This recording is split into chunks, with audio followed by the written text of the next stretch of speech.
What if the secret to reversing the biological clock of a 41-year-old athlete wasn't, a revolutionary diet or a hyperbaric chamber? Right, or some kind of cutting-edge sports science therapy. Exactly. What if, for you listening right now, the Fountain of Youth was actually a 400 kilowatt electrical battery and a radically redesigned aerodynamic floor? I mean, it sounds completely like science fiction. But when you look at the telemetry data coming out of the paddock right now, that is precisely the reality we are analyzing. Yeah, it's wild because biology usually dictates this really harsh, sudden cliff for reflexes and cognitive load management. For sure.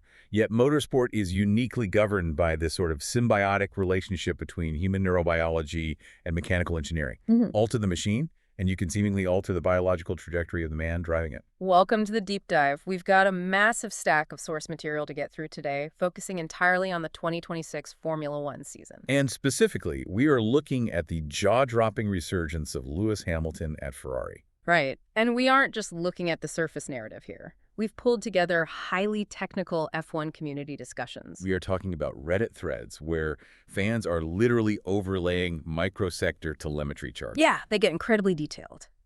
And we are combining that hard data with a remarkably candid BBC Sport Q&A by Andrew Benson. The contrast between the corporate PR lines we've been fed over the last 2 years and the raw, unfiltered data the community is surfacing right now is just staggering.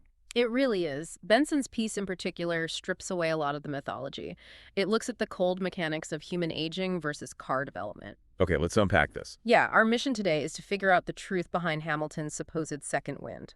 We need to understand how the sweeping 2026 car regulations basically unlocked a vintage driving style. A style that most people assumed had just degraded with age, right? Exactly. We're also going to dissect the brutal boardroom politics behind his split from Mercedes and analyze what his current wheel-to-wheel battles with Charles Leclerc actually mean for his ultimate legacy. So the most logical place to start is the physical reality of the car. To understand the drama of where he is racing, we first have to understand how he's racing. Right, which means looking under the hood of these 2026 cars. Because the narrative from 2022 to 2025 was that Hamilton had simply lost his edge. But the community data we are looking at suggests a fundamental misalignment between his hardwired neural pathways and the physics of the ground effect era. Let's talk about those physics. I think a lot of people misunderstand what made those 2022 to 2025 cars so notoriously difficult for him. It wasn't just that they were unpredictable, it was how they generated downforce. Exactly. With the heavy reliance on those massive Venturi tunnels under the floor, the entire aerodynamic philosophy of the car required an incredibly stiff suspension. Right, you had to keep the platform perfectly level. Yeah, if the car pitched forward under heavy braking or rolled too much mid-corner, you'd disrupt the aerodynamic seal along the floor edges. You'd stall the diffuser and instantly lose your rear grip. Just boom, gone. And that physical requirement completely negated the most potent weapon in Hamilton's arsenal, didn't it? Oh, absolutely. If you look at his historical telemetry going all the way back to his GP, 2 days, and through his dominant Mercedes years, his superpower was always corner entry. Right. He relied heavily on trail braking, deep into the apex.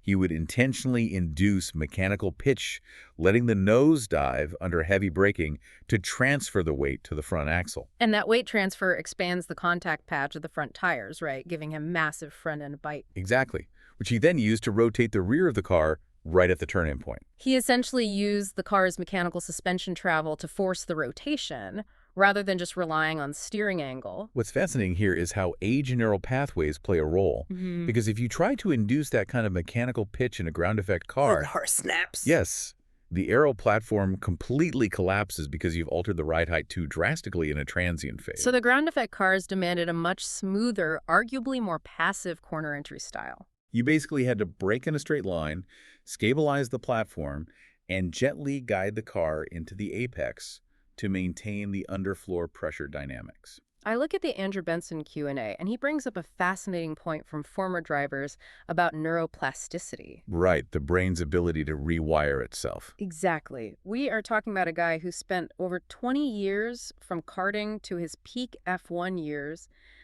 thickening very specific neural pathways to react to mechanical pitch. When you are 25, rewriting those synaptic connections to learn a new passive entry style is difficult but manageable. But when you are 37, which he was when the ground effect rules hit, your brain is incredibly rigid. It requires an immense amount of cognitive bandwidth to suppress a subconscious hardwired instinct. Every time he went deep into a braking zone, his brain was firing the signals to trail brake and pitch the car. And he had to consciously override that instinct to keep the floor stable. Over a 60-lap race, that cognitive load is exhausting, and it leads into microscopic errors we saw during that era.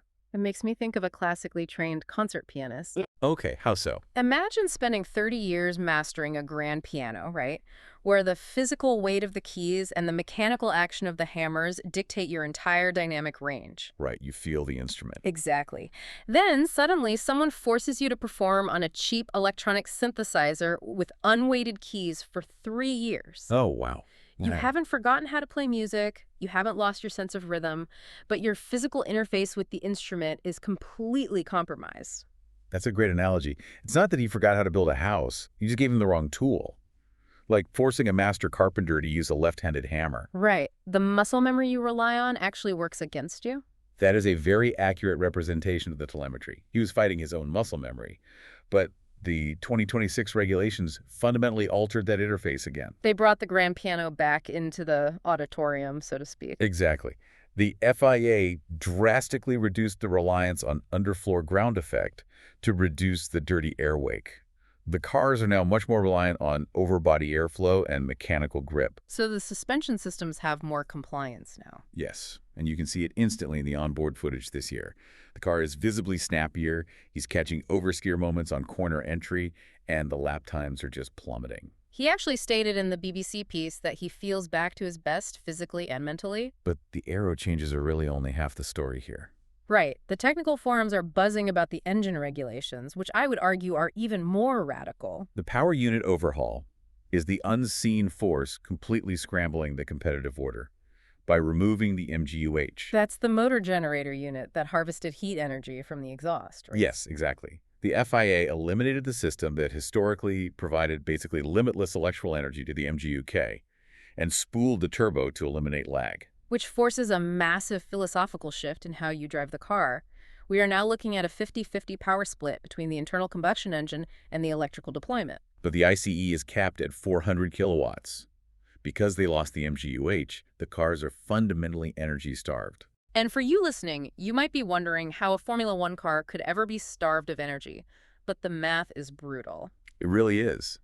The battery drains significantly faster on a long straight than the kinetic braking zones can actually recharge it. This is where the concept of super clipping becomes the defining characteristic of the 2026 season. Right, drivers are allowed a 250 kilowatt limit when flat out on the throttle, but a 350 kilowatt recovery limit under braking. Because the battery depletes rapidly, the engine management software automatically cuts electrical deployment or clips it well before the end of the straight. The car effectively hits an aerodynamic brick wall. And this energy management crisis is exactly where a veteran driver thrives. Right, if the 2022 cars highlighted the negative aspects of age neural rigidity, the 2026 cars amplify the positive aspects of age. Unparalleled tactical experience. Managing tire temperatures while simultaneously calculating MGUK deployment phases to avoid supercutting on a critical overtaking lap, that requires immense processing power. Hamilton is essentially operating as a human telemetry engineer in the cockpit. He is, and because he finally has a machine that responds to his natural trail braking inputs, he has the spare cognitive capacity to manage that complex energy puzzle. The synchronization of the mechanical platform and his neurobiology is completely restored. Which totally recontextualizes his exit from Mercedes. It does. Because if his driving style and cognitive load are so heavily dependent on the physical engineering of the car, we have to look at why he was willing to walk away from a 12-year relationship with the team that built him. The boardroom drama discussed in these Reddit threads is absolutely ruthless. It is a stark reminder that Formula One is, above all else, a business. The romantic notion of loyalty rarely survives contact with a corporate balance sheet. So true. The fan discussions dissecting the contract negotiations reveal a massive disconnect between Hamilton's perceived value and the Daimler board's long-term strategy. Let's lay out the mechanics of this split based on the sources. Okay, so Hamilton wanted a 2+1 contract guaranteed seats for 2024, 2025, and an option for 2026. He wanted security heading into this new regulatory era, and he also requested a long-term post-retirement ambassadorship role with Mercedes. But Mercedes countered with a flat 1+1 contract, heavily weighted in their favor, and categorically rejected the ambassador role. From a purely corporate risk management perspective, the Daimler board was looking at a depreciating asset. Ouch. While they saw a driver approaching 40 who had spent the last 2 years visibly struggling with the ground effect cars. And they were also looking at their own junior driver program, specifically the rapid ascent of Kimi Antonelli. Toto Wolff was haunted by the ghost of Max Verstappen. Right. Mercedes had the chance to sign a young Verstappen years ago, but didn't have an open F1 seat, so Red Bull snatched him up. Wolff was terrified of losing Antonelli the exact same way. The 1+1 contract was a highly transparent mechanism to keep Hamilton's seat warm just long enough for Antonelli to secure his super license and gain some testing mileage. The historical parallel the community draws here is incredibly apt. It is nearly identical to Ferrari's internal maneuvering in 2006. Oh, when Luca Di Montezemolo brought in Kimi Räikkönen to force Michael Schumacher into an early retirement? Exactly, because Ferrari didn't want to lose the younger talent. Mercedes was basically orchestrating a managed decline for Hamilton. I understand the Antonelli logic. What I want to push back on, and what the fans are absolutely tearing apart in the forums, is the refusal of the ambassador role. Right, because the sources note that Mercedes actually handed a massive, lucrative brand ambassadorship to tennis player Roger Federer. Which is wild. I mean, why does a tennis player make more sense for a car company than our own 7-time world champion? I've seen some corporate defenders argue that Federer appeals to a different demographic, maybe a higher net worth individual who buys luxury sedans. But that logic completely ignores the modern F1 demographic shift. The B2B versus B2C marketing argument often comes up in these boardroom decisions. Right. The board might have calculated that Hamilton's asking price, rumored to be massive for that lifetime role, outweighed his direct impact on road car sales. But as the fan consensus points out, that completely misunderstands his cultural cachet. Hamilton isn't just selling C-classes, he is the face of global motorsport culture. When Ferrari chairman John Elkann swooped in, he didn't just offer the 2+1 driving deal. No, he reportedly committed to a $400 million investment spanning both his driving salary and a lifetime ambassador role. Elkann looked at the exact same data Daimler had and saw a wildly undervalued asset. He understood the intangible value. Putting the most successful driver in history into the most iconic car in history generates billions in earned media value. Mercedes approached the negotiation like accountants managing a surplus inventory issue. Ferrari approached it like empire builders acquiring a crown jewel. Which created a fascinating schism in the fan base at the time. Oh, the fan divide was huge. You had Mercedes loyalists feeling betrayed, arguing he was abandoning the team during a tough development phase. But the deeper we get into 2026, the more the sentiment in the F1 subreddits has shifted. The consensus now is, he jumped before he was pushed.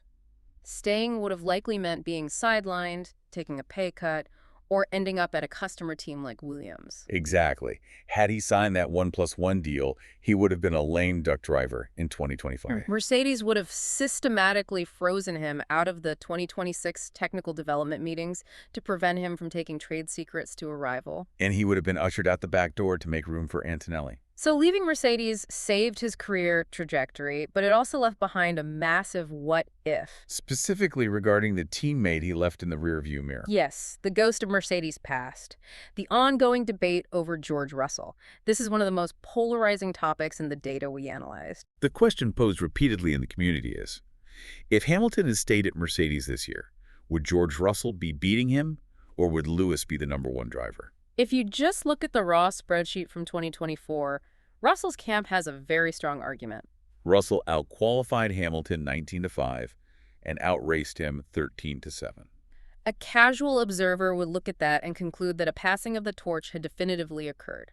The younger driver had mastered the ground effect car, and the older driver was fundamentally slower over a single lap. But the more analytical segments of the fan base push back aggressively on that raw data. They argue the statistics are highly distorted by the internal political environment once Hamilton announced his Ferrari move. Right, because once you announce you are leaving for a direct rival, the team completely changes how they utilize you. The hardcore telemetry analysts in the Reddit threads claim Hamilton was effectively turned into a rolling laboratory. Because he was struggling with the rear-end instability of the ground effect car anyway, Mercedes began loading his side of the garage with highly experimental floor edges and anti-dive suspension geometries.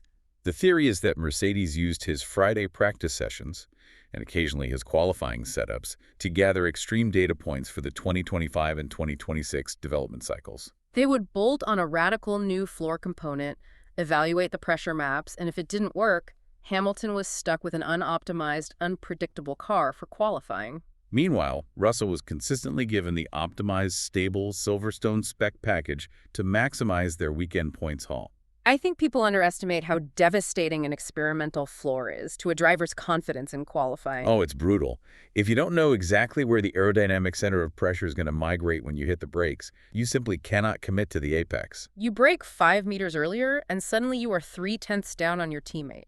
The fans argue this setup disparity completely invalidates the 19-5 qualifying stat. And they bolster that argument by pointing to Sunday race pace. Despite the experimental setups and poor starting positions, Hamilton's tire degradation metrics and race pace in 2024 were frequently on par with or superior to Russell's. Here's where it gets really interesting, because now that the 2026 Mercedes is a dominant rocket ship that perfectly suits Hamilton's old style, many fans argue Hamilton would completely curb stomp Russell. They argue he would expose George's race pace in a dominant car. The rhetoric in the forums is aggressive. A very vocal contingent believes Hamilton would completely dismantle Russell in this current machinery. They point to how Russell is currently achieving his overtakes, the yo-yo overtakes. This is fascinating from a technical standpoint. I notice fans tracking Russell's MGUK deployment phases. Because the Mercedes internal combustion engine is so dominant, Russell doesn't have to fight in the traction zones. Right. He can afford to overdrive the entry, compromise his mid-corner minimum speed, and then just dump all 250 kilowatts of his electrical deployment on the straight to blast past people. It creates a visual illusion of dominance. It is highly effective in a superior car, but it masks a lack of sophisticated racecraft. The community argues that Russell struggles to maintain tire temperatures when he is stuck in dirty air for prolonged periods. He relies on the engine to execute the overtake quickly so he can return to clean air. And the argument is that against a driver like Hamilton in equal machinery, that strategy falls apart. Hamilton wouldn't let him have the clean air. Hamilton is a master at parking his car exactly on the apex, disrupting the trailing car's aerodynamic wash. And forcing the chasing driver to shred their front tires, trying to find a way around. The fans argue Russell cracks under that kind of sustained lap-after-lap psychological pressure, whereas Hamilton historically thrives when the grid is tight. It is a compelling technical argument based on historical tendencies. Unfortunately, the divergent career paths mean it remains entirely theoretical. We will never get the telemetry to prove it. We don't get to see Hamilton fight Russell in equal machinery anymore, but we do get to see him fight another generational talent in equal machinery. And the results are breathtaking. The prancing horse duel. Hamilton versus Charles Leclerc. Coming into 2026, the widespread assumption was that Leclerc would comfortably assert dominance. He is 28 years old, fully embedded in the Maranello culture, and possesses arguably the fastest single-lap pace of his generation. For a 41-year-old outsider to walk into his team and match him seemed highly improbable. Yet, if we look at the recent Australian and Chinese Grand Prix weekends, Hamilton isn't just surviving. No, he is matching Leclerc's dry race pace and, in critical moments, beating him. He recently secured his first official Ferrari podium, and the way he achieved it has the F1 community completely mesmerized. The Chinese Grand Prix provided an incredible data set for this. We saw sustained wheel-to-wheel combat between the two Ferraris. And what was particularly notable was Fred Vasseurs' pit wall management. The pasta rules jokes were everywhere. Yeah, fans were comparing it to McLaren's old papaya rules, where the pit wall agonized over team orders and holding position. Vasseur just folded his arms and let them fight. Some analysts thought he was insane to risk a double DNF, but I actually think Vasseur's logic was brilliant. Vasseur was operating on pure pragmatism. He was looking at the timing screens. The Mercedes cars were pulling away at nearly a second a lap. Ferrari had a comfortable gap to the cars behind them. Right, so there was no strategic advantage to imposing team orders because they couldn't catch the leaders anyway. By letting Hamilton and Leclerc fight, he accomplished several things simultaneously. He keeps the sponsors ecstatic because the two red cars are getting all the global television coverage. But more importantly, from an engineering side, it forced both drivers to constantly experiment with different lines in dirty air. Gathering invaluable telemetry on how the 2026 floor reacts to wake turbulence. Precisely. And the actual execution of that battle was a masterclass in modern F1 racecraft. This raises an important question, though. How is a 41-year-old out-managing a driver in his prime? Well, I want to highlight the specific mechanics of Hamilton's overtake into Turn 1 at Shanghai because it perfectly illustrates the cognitive battle we discussed earlier. Please do, because the Reddit threads have been breaking this down frame by frame. How does he outmaneuver a driver as sharp as Leclerc in a car that is notoriously difficult to overtake in? It was entirely based on manipulating Leclerc's spatial awareness and battery management.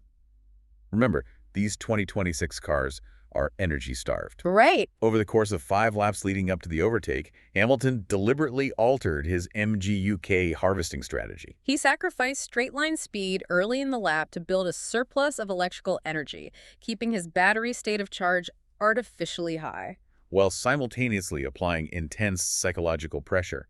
On the approach to the heavy braking zone of the hairpin, Hamilton would aggressively pull out of the slipstream and show the nose of his car on the outside line. He didn't have the intention of passing. He was conditioning Leclerc. He did this lap after lap. He was literally programming Leclerc's defensive muscle memory. Wow. He was forcing Charles to look in his left mirror, subconsciously altering Leclerc's braking point and racing line to cover an outside attack. It is a classic psychological trap. He created a specific expectation. Then, on the decisive lap, Hamilton executed the feint. He showed the nose on the outside just a fraction of a second earlier than normal. Leclerc instinctively moved to cover it. The moment Leclerc committed his steering angle and weight transfer to the outside defense, Hamilton snapped the car back to the inside line. And because he had been hoarding that electrical energy for 5 laps, he dumped the entire surplus through the MGUK, getting a massive traction advantage off the corner exit, securing the inside line for Turn 1. It was surgical. And what the community highlighted was the supreme cleanliness of the maneuver. Once they were side by side into Turn 1, Hamilton left exactly one car's width on the exit curb. There was no locking of brakes, no forcing the opponent into the runoff area. This was a massive talking point in the sources. Fans were contrasting this explicitly with the championship battles of the early 2020s. Right, the community was openly criticizing the tactics used by Max Verstappen, which heavily relied on a sort of yield or we crash philosophy. And just to be clear for you listening, we aren't taking sides on those past championship battles. We are just reporting what the source material is highlighting. Absolutely. The fans pointed out that Verstappen would often throw the car up the inside, miss the apex, and use the entire track on the exit, forcing the outside driver to either back off or hit the wall. That highly aggressive geometric block pass style became the norm for a few years. But Hamilton and Leclerc demonstrated that the 2026 cars, with their reduced dirty air and responsive mechanical grip, allow for genuine side-by-side combat based on mutual respect and extreme spatial precision. It's the difference between relying on intimidation versus relying on intelligence. For sure. And because Hamilton is executing these moves and maximizing the Ferrari's potential, the British media has gone into absolute overdrive. You read pieces from the BBC and iNews, and they are suddenly throwing around the phrase title contender. Which brings us to a harsh reality check. Is this pure hopium? The F1 community on Reddit is incredibly cynical about these media narratives, and their telemetry analysis strongly suggests the media is getting carried away by the romance of the story rather than the physics of the grid. Let me push back slightly, because on the television broadcast, the Ferraris frequently look incredibly competitive off the starting line. Yeah, they jump the Mercedes cars into Turn 1 almost regularly. It doesn't look like an insurmountable gap. That visual is a byproduct of the engine freeze regulations and specific architectural choices. Ferrari opted for a slightly smaller turbocharger geometry for their 2026 power unit. And a smaller turbo spools up faster at low RPMs, mitigating the loss of the MGU-H better than a larger turbo. This gives the Ferrari exceptional launch characteristics off the grid and massive torque out of slow-speed first-gear corners. So they have a massive mechanical advantage for the first 300 meters of the race. Yes, but Formula One races aren't drag strips. Once the cars reach fourth gear and above, the sheer aerodynamic efficiency and raw internal combustion engine power of the Mercedes package becomes overwhelming. The telemetry shows Mercedes pulling up to 0.2 of a second on the main straights alone. And the truly terrifying aspect, which is widely accepted as fact within the paddock, Is the sandbagging. The fans are obsessed with this rumor. Explain what the telemetry implies they are actually doing because it sounds almost arrogant. Mercedes is acutely aware of the political landscape of Formula One.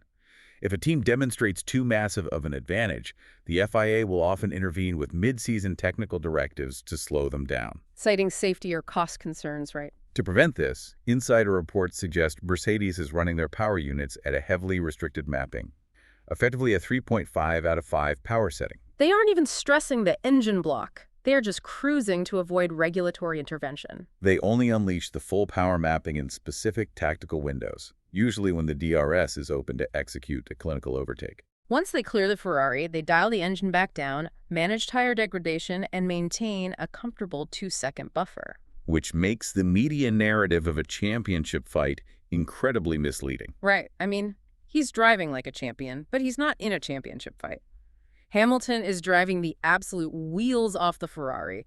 He is operating at an elite S-tier level. But as one of the top comments in the F1 subreddit brutally pointed out, he is currently driving a flawless campaign for the F1.5 championship. Best of the rest.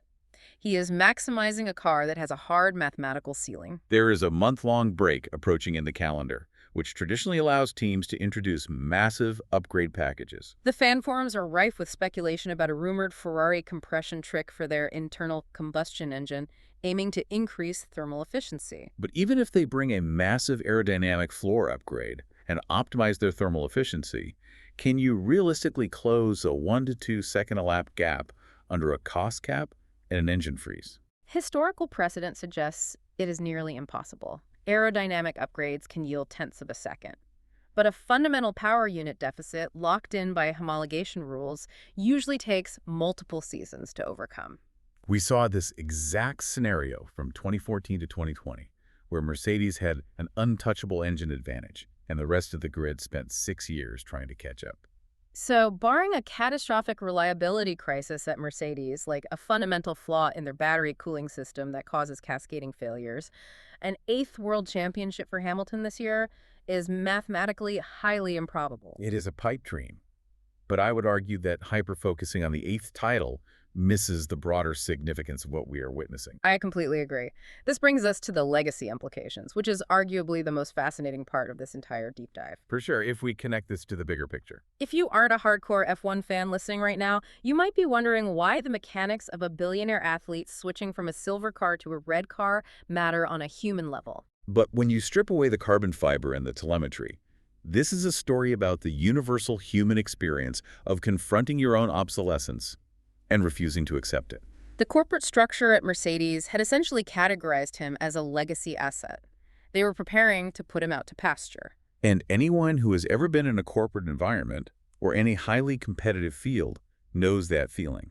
You reach a certain age, a new prodigy enters the room, and the organization subtly shifts its resources away from you. They stop asking for your input on long-term projects. They offer you the polite, managed decline. Hamilton felt that shift happening. He saw the 1+1 contract for what it was, a golden parachute. The inherent risk in his reaction is what elevates this from a sports story to a legacy-defining narrative. He could have stayed, collected a massive paycheck, blamed the ground effect cars for his lack of pace, and retired with his historical records intact. Instead, he blew up his entire life.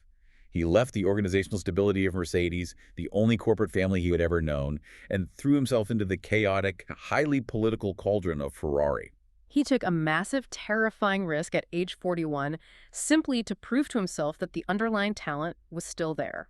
And the fact that he is matching Leclerc, pulling off these incredibly cerebral overtakes and finding joy in the cockpit again, it destroys the primary criticism levied against him his entire career. It's just the car argument. For a decade, detractors argued that any competent driver could have won those 7 titles in the dominant Mercedes machinery. Obviously, a prime-age Lewis Hamilton was a generational talent.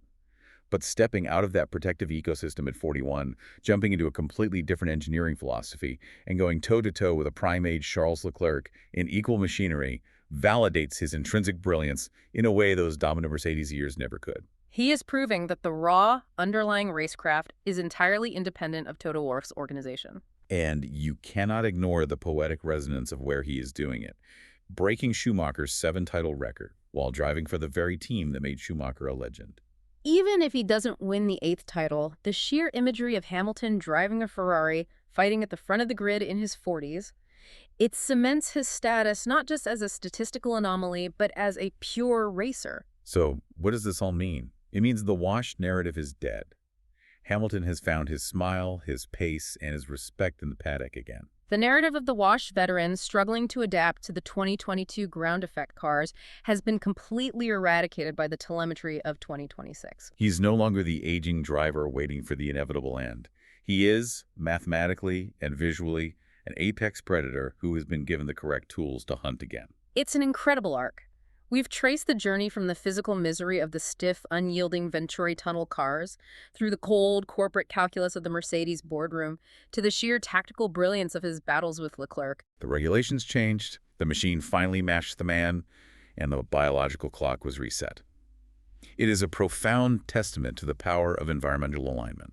When you align a master craftsman with the proper tools, age becomes a secondary variable to experience. Absolutely. Before we wrap up, I want to leave you with one final provocative thought that builds on everything we've analyzed today. Okay, let's hear it. We've spent a lot of time discussing how Hamilton survived the corporate threat of the 19-year-old prodigy, Kimi Antonelli, by proactively jumping to Ferrari. Right. But think about the incredible historical echo happening right now. Rewind the clock to the year 2007. A hyper-talented 22-year-old rookie named Lewis Hamilton entered a top team, McLaren. He was placed next to the reigning double world champion, Fernando Alonso. Everyone expected Alonso to dominate him. Instead, Hamilton immediately matched his pace, completely upended the internal politics of the team, shocked the motorsport establishment, and nearly won the title in his rookie year. Oh, wow. I see where you're going with this. Now, look at the telemetry for 2026.